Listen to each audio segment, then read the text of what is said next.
Scene on BBC Radio London with Aurie Styla. This is The Scene. Love. I'm not going to sing it because I can't sing. Love. That's what I'm going to do. My name's Aurie Styla, covering for the amazing Miss Judy Love right here on BBC Radio London. The Scene. I've got all my guests in the building with me. Wale Show is here. Ells Mac is here. And Vauxhall Jermaine is here. And I spoke to them earlier on individually. Now we're all here talking together. Just to check, is your mics all working? Your mic's all working? Hello. I think my mic's working. Yeah. You think your mic's working, yeah? Yeah? Yeah. Good. Actually, yeah, All right, thank you for coming down as well. And big shout out to Adrian Crockett as well. He's got a shoot off. He flew in today, so get himself chilled out. So tomorrow we go on tour, ready for the Real Deal Comedy Jam Tour. It's going to be wicked.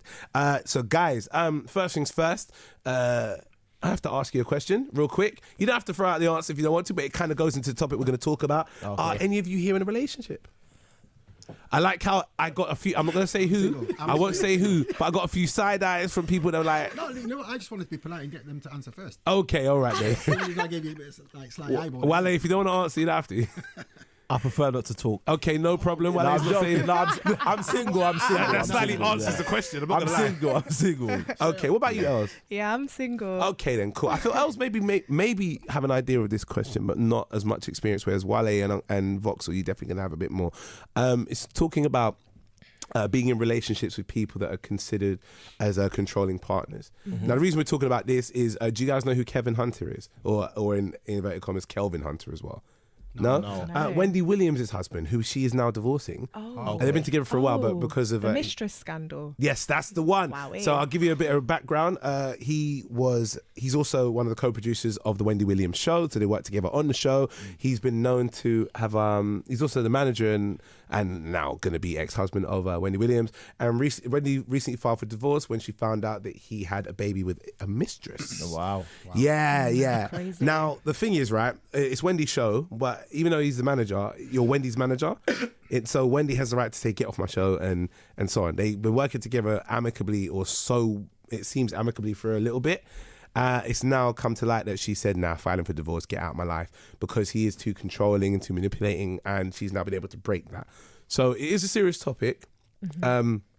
In the story of this, there has been some humorous undertones that people have put in there with their views and opinions in America, with Wendy and with Kelvin. I guess with the fact that she's now overcome this partner who has been so much of a bad influence in her life, they're able to see the lighter side of, well done, you've empowered yourself. But I wanted to know, what has anyone been in a situation similar where they might have been with a partner that might be more controlling, a bit more overpowering, aggressive even, just in how they talk to you, and how do you deal with stuff like that? I mean, Els, the reason I say you may not know this is because I would assume that you because you're so young, I would assume that you may have had a boyfriend before, but so young.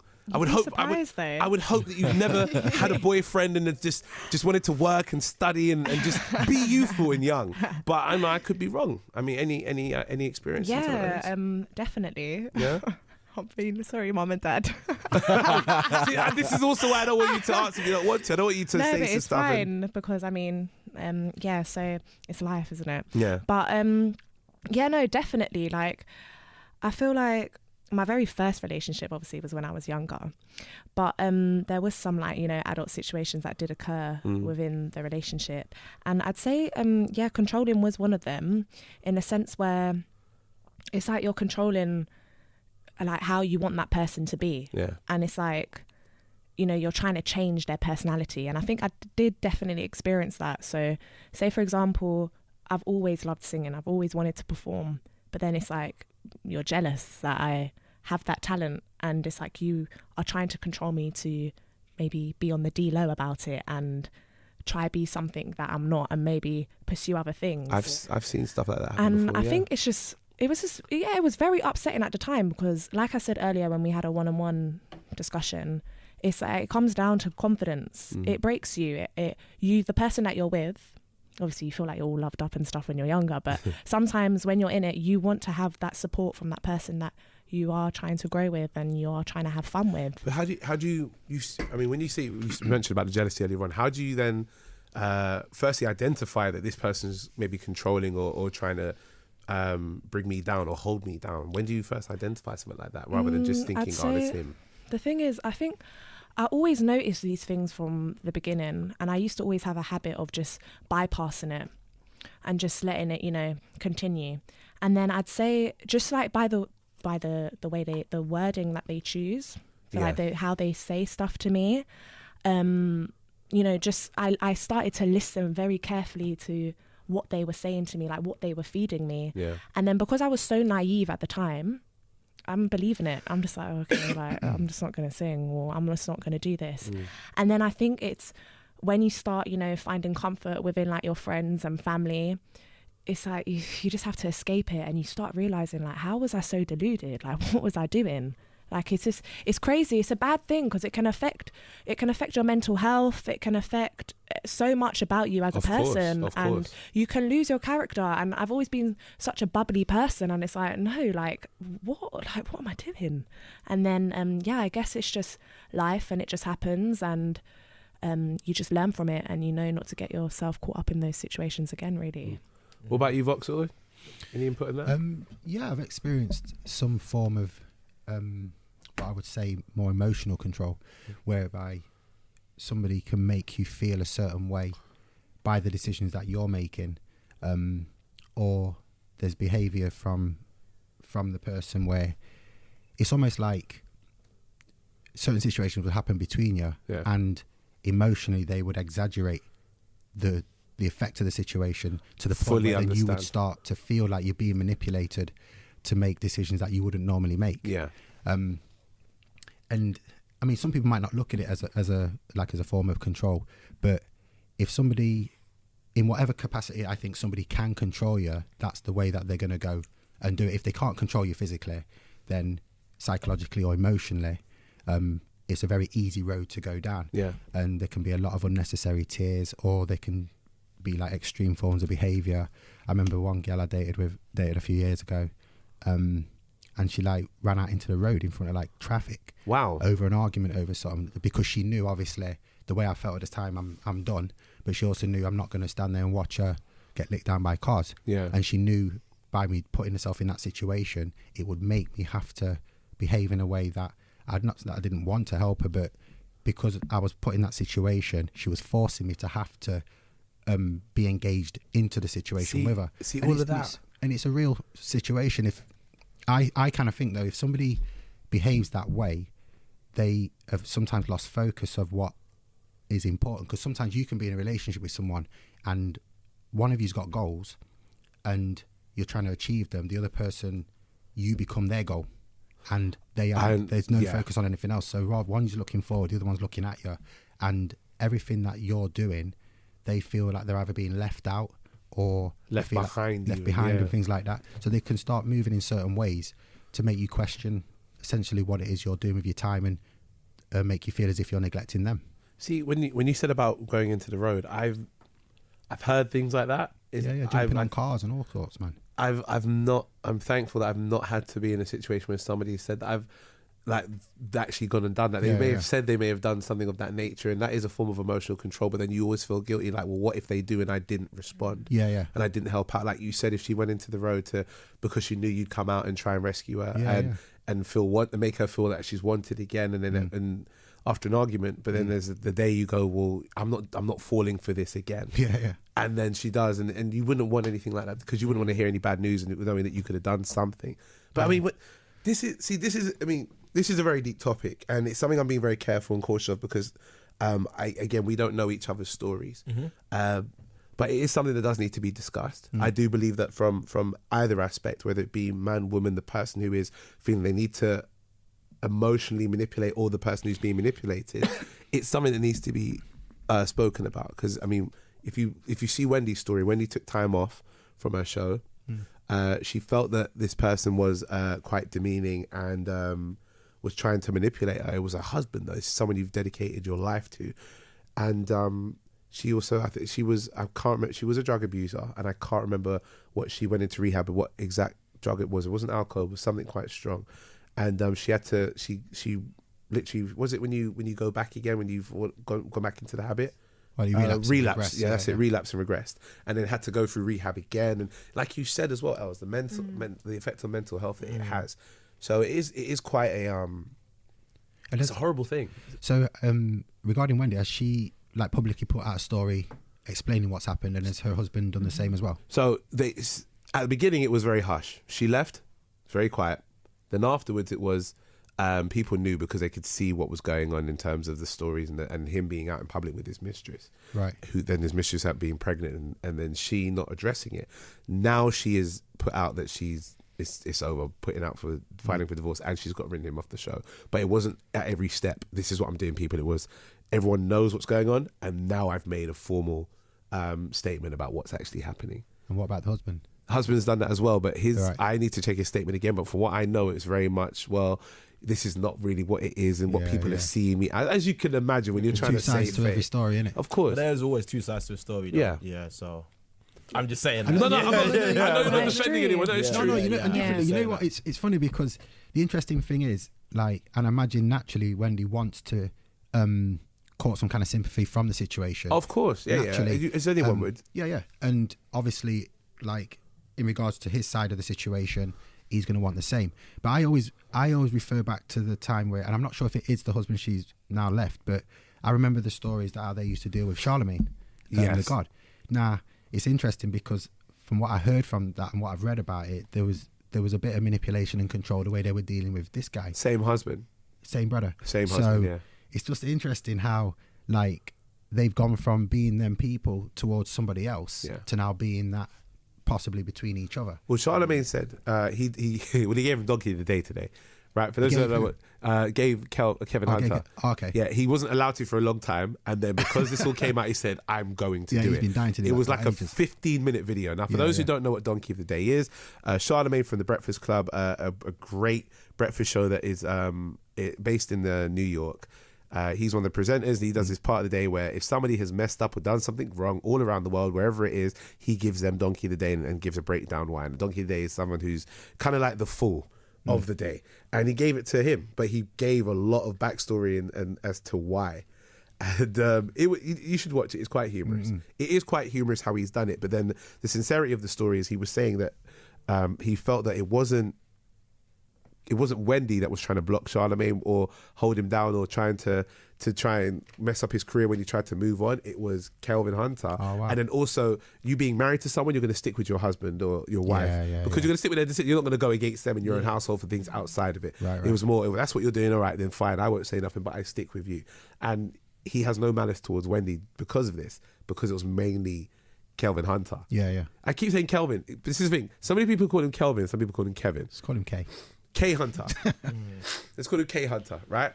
But yeah, it's such a sticky situation. It's when I hear about controlling partners, I really do find it. I mean, there are times as well when we have conversations. If I go in a group with my friends and I can see it's like me, my partner, their partner, and them, and you can see all of us in a circle, and you can actually You look. can tell, You innit? can tell. Yeah. No, I don't know if you Body know. language is But powerful. It's pure blocking. Yeah. It's pure John Terry style, man to man. Like even just the It's- way you sit and eyeballing and. Or like, even if they one want goes to to the talk. toilet. For me, I'm noticing is when the conversation in a group happens, and like the guys he just won't talk, won't say a word. Yeah, But yeah. And you're like, why are you not talking? And it's like, Yeah. I just. Do you know what I think it is also? I think a lot of the time it's just down to insecurities.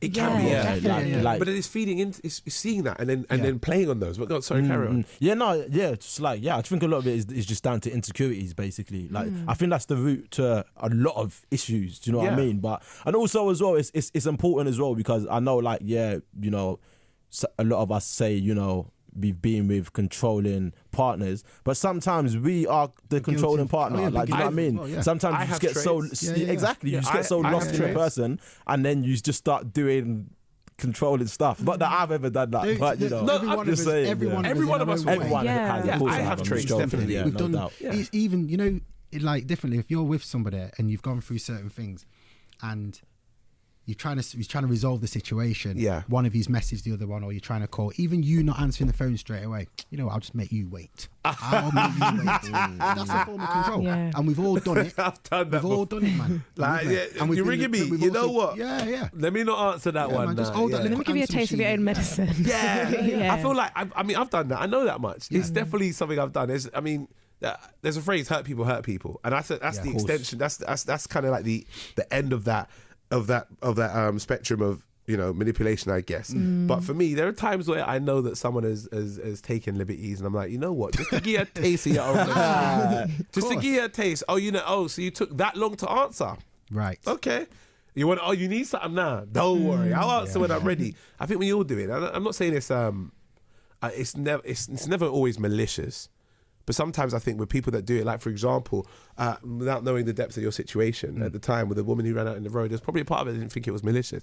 It was her way of maybe wanting the attention she feels that she might have not wanted. Because she knew it's going to force me out the house. It's going to make me have to engage in a situation that I might not want to be in. Exactly. In her mind, though, she's not going, I'm going to manipulate him. It's more, how do I get the guy that I want back to kind of show me attention? Yeah. And I guess we've all done that to a degree. Subconsciously, you just do stuff, definitely. like controlling stuff, And it's, but how do we? And then the final thing with this is, how do we break out of this cycle? What is it that we can do to ensure we don't become the controlling person?